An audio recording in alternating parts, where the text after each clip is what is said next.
Welcome to the world behind midnight. The Joint Special Operations Command, JSOC, runs the most elite combat units on the planet. Delta Force, SEAL Team 6. Units whose names you know, whose budgets are publicly debated, whose operations occasionally surface in declassified reports. But within JSOC's black budget infrastructure, there is a subdivision that appears on no organizational chart, draws from no named funding line, and is never referenced in any official communication. Operators inside JSOC refer to it, when they refer to it at all, as Unit 0. Its mission, the containment of Apex-class biological subjects, organisms that were, at one point, human soldiers. Tonight's file is one of theirs. The operation is called Blackwood Fracture. The subject was listed as deceased 18 months ago. The subject walked out of the fog, placed an identification tag on the ground, and waited. The name on that tag is Carson Goodman, and Carson Goodman has been dead for a year and a half. An audio log, still classified. Recovered from Ranger Station 9 November, 3 minutes after last contact with Alpha 6 Patrol. A male voice, calm, controlled. The kind of calm that takes years of training to build, and collapses in under 4 seconds when training stops being enough. Alpha 6 to base. We have a contact. It's standing in the road, standing upright. It's not an animal. It's not. It has our insignia. It has our unit insignia on its chest. Static. Then something else. Breathing. Low. Rhythmic. Directly into the open microphone. The recording does not end. It simply stops being recorded. That log was never entered into the official incident report. It was filed under a procurement classification that doesn't correspond to any known military archival system. The Pentagon has spent considerable effort ensuring you never hear what comes next. Tonight, we open the file. The Appalachian Range in late November operates like a different country. The tree line closes above the ridges. The valleys hold fog that doesn't move with the wind. And the silence between sounds is the wrong kind of silence. Not absence, but anticipation. Alpha 6 had been running a routine perimeter sweep along a decommissioned logging trail in Sector 9 November. A stretch of federally managed wilderness with no civilian access, and no reason to generate anything other than a 4-hour patrol report nobody reads. 5 rangers, experienced operators, full kit. The kind of mission that happens 10,000 times a year. Alpha 6 never returned. No bodies, no distress signal. 3 rifles found in the underbrush, their frames bent at angles requiring approximately 12,000 pounds of lateral force to achieve. The forensics team that processed the scene was removed from the case within 24 hours. 48 hours after Alpha 6 went silent, a vehicle convoy with no identifying markings arrived at the nearest FEMA logistics hub. Unit 0 got off the trucks. Master Sergeant Tucker Cunningham ran the briefing on the move, standing in the back of a blacked-out transport van. Tablet in hand, red tactical light, voice carrying the specific steadiness of a man who has delivered this briefing before and knows exactly where it ends. An asset had escaped a containment perimeter. That asset had made contact with a non-cleared military patrol. Tucker Cunningham's job was to enter the operational area, locate the asset, and resolve the situation before information traveled upward through channels that were not equipped to handle it. The asset was logged as a PEX-7, 7 feet 8 in documented bipedal extension. Black fur, not dark gray, not charcoal, pure light-absorbing black. Amber bioluminescent eyes with a slow, dominant pulse cycle. The largest and most cognitively advanced Apex-class subject Unit 0 had ever logged. Tucker had worked for Apex-class containment events. He had not slept well since the second one. Specialist Alan Stein sat against the van wall with his sonar array running passive sweeps on the terrain ahead. Earpiece in, watching the spectral readout on his wrist display. He had a carefully maintained professional relationship with fear. He acknowledged it, classified it, moved forward. What he had not told the team, and would not tell the team until the debrief board made it unavoidable, was that a PEX-7 was not a cold file number to him. 3 years prior he had worked the original containment operation at a facility he was contractually prohibited from naming. He had been junior then, running signal diagnostics during the initial transfer protocol. He had looked through a monitoring window at the subject before the classification order came through. The subject had looked back. The amber eyes had pulsed, slow, deliberate, 9 seconds between each cycle. He had not stopped seeing that pulse interval when he tried to sleep. He had not told anyone because telling anyone would have required explaining why he kept running the APEX7 file in his off hours, and that explanation did not have a professional ending. Sergeant Jenna Stark performed 3 full equipment checks before the van stopped.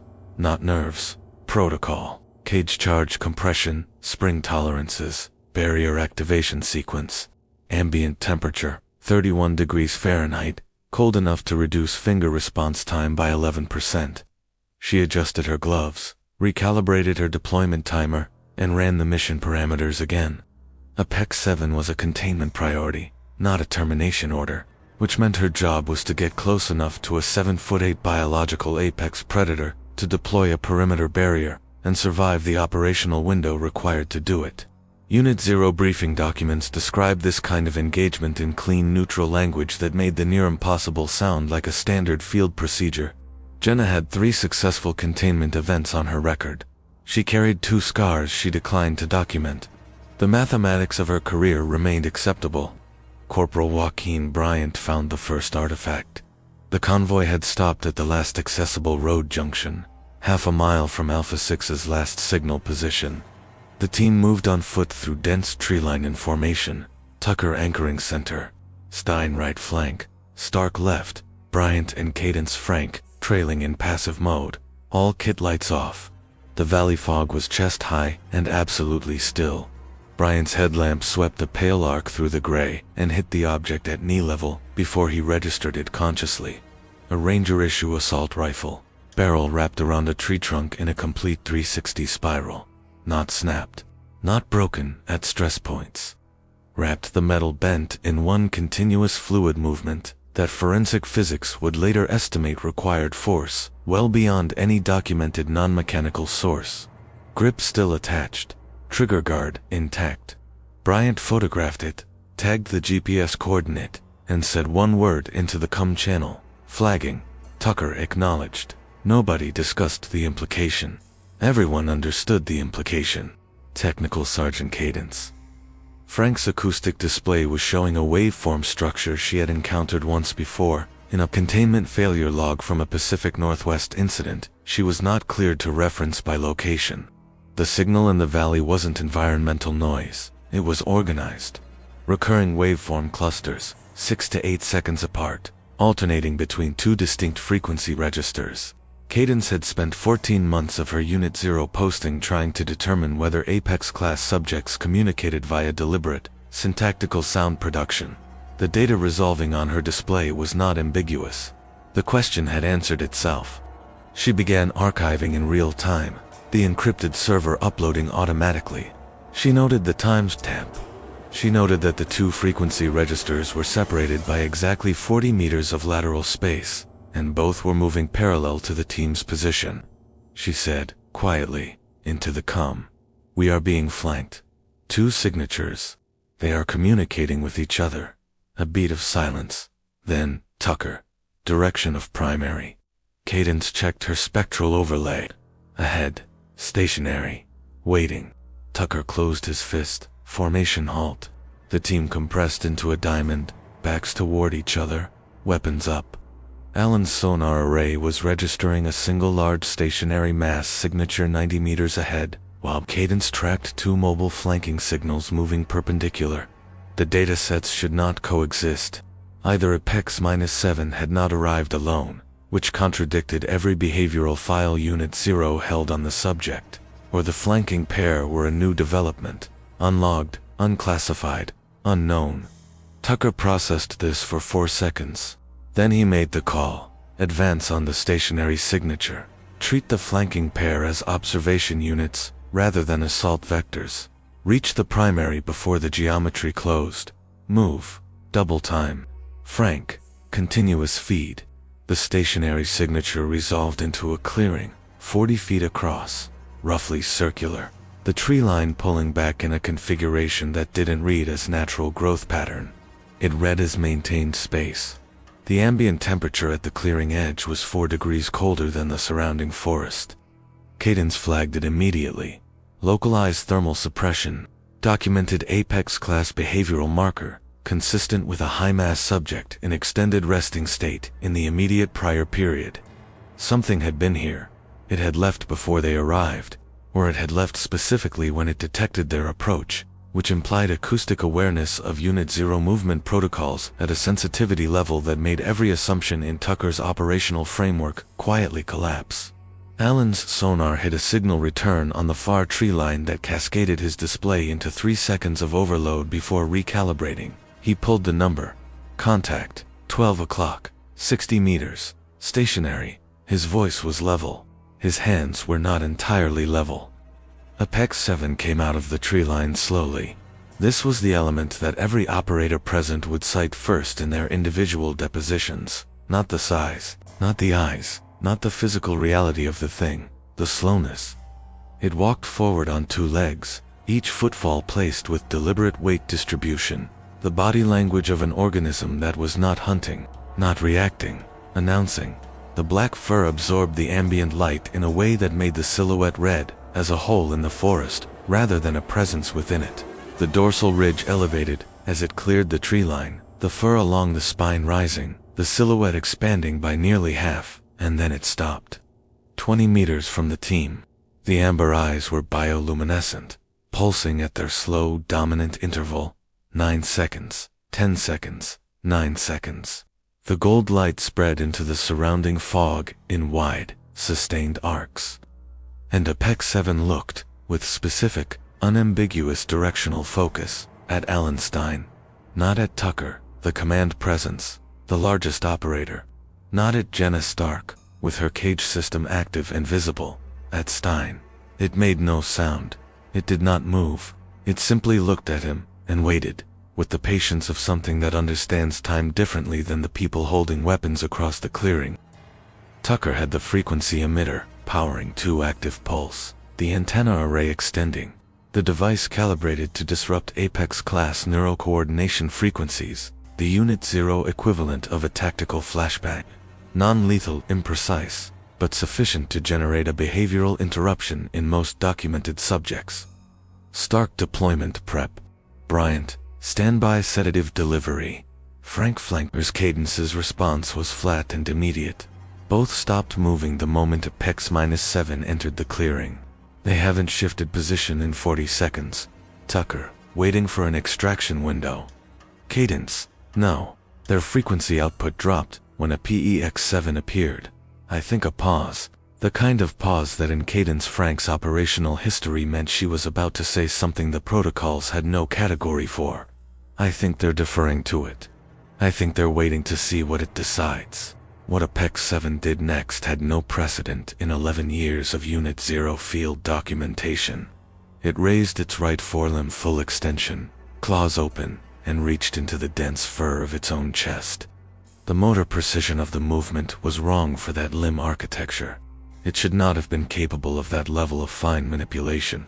It withdrew a small object, held it between 2 claws, crossed the distance to the center of the clearing, and placed the object on the ground, stepped back 1 pace, lowered the limb, and waited. Tucker, eyes forward, voice completely controlled. Stein, retrieve it. Alan Stein walked 20 meters across a fog-covered Appalachian clearing, with a 7'8" apex predator tracking his every step from 15 feet away, and picked up the object from the frozen ground. He looked at it. He stood completely still for 3 full seconds. Then he turned back toward the team, and spoke in the voice of someone negotiating with the fact they cannot make fit anywhere in their existing framework. It's a Unit 0 identification tag. Name on the tag is Carson Goodman. Total silence on the comms. Tucker Cunningham said nothing for 4 seconds, the longest operational silence Alan Stein had ever heard from him. Because Carson Goodman had been Tucker's most experienced field operator. Carson Goodman had been reported dead during a containment failure in the Pacific Northwest, 18 months ago. Carson Goodman's classified death file was in a Unit 0 archive that should have been inaccessible to any entity standing in this clearing. And yet, the Unit 0 behavioral protocol for an APEX class subject, demonstrating unsolicited communication behavior specifically. The deliberate presentation of a classified identifying artifact from a prior operation was listed in the official documentation as Scenario Type 9, Unclassified Encounter Event, Field Commander Discretion, which was the protocol writer's way of acknowledging that they had not built a framework for this possibility, and leaving Tucker Cunningham alone with it, in a cold clearing at 0300 hours, with fog in every direction, and 2 unseen subjects holding position in the tree line. Tucker ran the options. Every available option terminated in an outcome he could not justify to himself, or to the review board that would eventually scrutinize every second of this. He powered down the frequency emitter. Hold. Nobody fires. Nobody moves. Alan Stein stood at 15 feet from Apex 7, and understood, with the specific, irreversible clarity that arrives when your cognitive categories stop being sufficient, that he was looking at something that was thinking. The distinction between instinct and decision was one he had spent his career treating as absolute. It was no longer absolute. The amber pulse was running at 10-second intervals now, slower than any documented field observation in the APEX-7 file. He had no behavioral data on what a decelerating pulse indicated in a non-threat context. He had a hypothesis assembling itself against his will, that the slower the pulse, the more completely the subject had decided the situation was resolved. That APEX-7 had already determined how this ended. That the Unit 0 team was the last variable still catching up. Stein took 1 step forward. APEX-7 did not move. Another step. The amber eyes tracked him with absolute stillness. He stopped at 9 feet, and he said he would explain to the debrief panel that he could not fully account for the decision. Goodman. Carson Goodman. APEX-7 made a sound. Sub-bass felt in the sternum before registering his audio, and writing above it, in the upper frequency register, a structured pattern. Not words, not human language, syntax, but not random, addressed, repeating. Cadence Frank's archive server captured every millisecond of it, and she said nothing for 11 seconds, and then said, "Tucker, it's responding to the name." The 2 flanking subjects emerged from the tree line simultaneously, east and northwest. Mirror timing. The coordination precise enough to confirm pre-arrangement. Both smaller than APEX-7, standing at 6 feet. Charcoal fur, where the alphas was black. Amber eyes pulsing faster and less regularly. They moved into positions flanking APEX-7 and stopped. And Jenna Stark, cage charge activation trigger under her thumb, recognized the formation before she recognized that she recognized it. 2 flanker protective escort, high-value asset protection configuration. She had trained in it. She had run it in 3 operational theaters. It was a Unit 0 standard procedure, and 3 organisms with amber bioluminescent eyes were executing it in a fog-covered Appalachian clearing, organized around the subject carrying Carson Goodman's identification tag, with the biomechanical precision of operators who had been drilled until the movement was automatic. "Tucker," she said, very quietly. "They're running a protection formation." Tucker did not respond immediately. Tucker was running a parallel calculation that was dismantling the operational architecture he had spent 11 years building. Joaquin Bryant had been running passive biometric scans since the team entered the clearing. The scanner logging APEX-7's metabolic signature, cortisol analog production, and neural frequency output continuously. He had been doing it automatically, the way a medic takes vitals at contact, reflexive, background, filed for later. He looked at the correlation output now. He looked at it twice. He said, "Into the come," with the careful factual delivery he reserved for information that had no good frame. "Tucker, APEX-7's biometric baseline, cortisol analog pattern, neural frequency architecture. It's showing 43% concordance with Carson Goodman's archived Unit 0 profile." A long silence. 43, Tucker repeated. "Bryant, what does 43 mean?" Bryant's answer came slowly, each word placed. "It means the containment failure report from the Pacific Northwest, the one that lists Goodman as deceased. I think the report is incomplete. I think he didn't die in that operation. I think the mutation process was further advanced than the site team reported. I think he stopped. He started again. I think what we're looking at is what Carson Goodman became. Tucker gave the withdrawal order, and he gave it knowing the debrief would be the longest of his career, and the review board would question every decision made from the moment the convoy left the FEMA hub. He set the frequency emitter to passive monitor, re-extended the antenna for continuous archive, and said, Formation Delta, perimeter closure, no engagement. All data stays with Frank. We move. Jenna Stark powered down her cage charge system, one charge at a time, as she moved, step by step, backing toward the tree line without turning away from Apex 7. The amber eyes held position, slow pulse, 10 seconds, 11 seconds tracking the team's withdrawal without pursuit, without aggression, without any behavioral indicator that registered as threat. The flanking pair did not follow. The formation held. The three subjects watched Unit 0 leave the clearing, and the fog moved back in around them, and the black fur of the Alpha disappeared into the gray, until only the amber eyes were visible to deep gold points of bioluminescent light, pulsing once, slowly, as the last operator cleared the tree line. The last thing Cadence Frank's acoustic system captured before the signal radius dropped was the sub-bass vocalization, still running its structured pattern. Her analysis software would flag it 72 hours later. The two-syllable sequence embedded in the upper frequency register, repeating at consistent intervals, addressed at no one and everyone, a pattern statistically consistent with a human name, not Stein's name, not Tucker's name, the name on the identification tag. The convoy drove 4 hours without conversation. Joaquin Bryant sealed his sample kit. He had collected nothing. Jenna Stark filed her cage charges back to standby without logging their non-use. Because the form had no field for subject demonstrated non-threatening communication behavior, and engagement was operationally unjustifiable. Alan Stein sat in the dark with the identification tag closed in his fist, and did not open his hand for the entire drive. Tucker Cunningham wrote the initial field report, deleted 3 drafts, and settled on language that was technically accurate and strategically incomplete. It noted a PEX-7's location confirmed, engagement protocols not executed, subject demonstrated behavioral patterns inconsistent with standard Apex class threat profile, containment action deferred, flanking pair designated Apex 8 and APEX 9, no Unit 0 casualties, full debrief required. He did not include Carson Goodman's name. He did not know how to include it in a way that didn't unravel 17 other files. He submitted the report at 0612 hours. By 0800, it had been accessed by a clearance level that did not correspond to any name in the Unit 0 command structure. By 0900, Joaquin Bryant's formal request for Goodman's complete operational file had been received, logged, and marked pending. The Appalachian sector remained classified. Alpha 6's 5 Rangers are still listed as missing in action.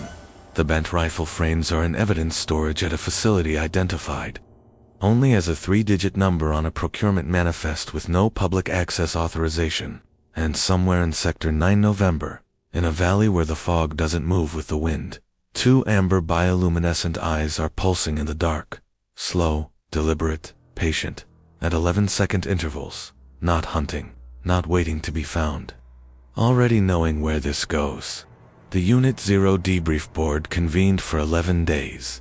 Tucker Cunningham answered every question the same way. I made the call. Alan Stein's deposition ran to 96 pages. 61 of those pages were redacted before the document reached the review board's hands. Cadence Frank's acoustic archive was seized on day 3, the analysis flagging the name pattern in a PEX-7's upper frequency vocalization was classified at a level requiring dual officer authorization to access, and neither officer has authorized it. Joaquin Bryant's request for Carson Goodman's complete operational file remains listed as pending. It has been pending for 7 months. The identification tag Alan Stein carried out of the valley was submitted to evidence protocol, logged, photographed, and assigned a case number. It was removed from evidence storage 6 days later by an individual logged under clearance level 8. There is no one in the Unit 0 command structure, or in any JSOC subdivision that officially exists, with clearance level 8. The tag's current location is unknown. The question, the debrief board never asked, The one Tucker Cunningham wrote in a private encrypted log he keeps on a device with no network access. The one Alan Stein has written and deleted and rewritten 17 times is the one that changes everything if you follow it to its end. Apex 7 led them to that clearing. Apex 7 placed the identification tag deliberately, with fine motor precision it should not possess. It arranged a protective formation. It responded to a name. It let them leave. That is not predator behavior. That is not animal behavior. That is a message, composed and delivered with operational intent. And every containment protocol Unit 0 has ever written is built on the foundational assumption that the subjects they are deployed against do not send messages. That assumption is no longer defensible. What that means for every prior operation filed under containment success, for every subject logged as neutralized, for every facility listed as secured, is not a question the review board has been authorized to open. Not yet. But somewhere in those mountains, something with Carson Goodman's biometric signature and 11-second amber eyes already knows they will. Subscribe to The World Behind Midnight to uncover the next operation before it disappears, because some secrets are best left behind midnight.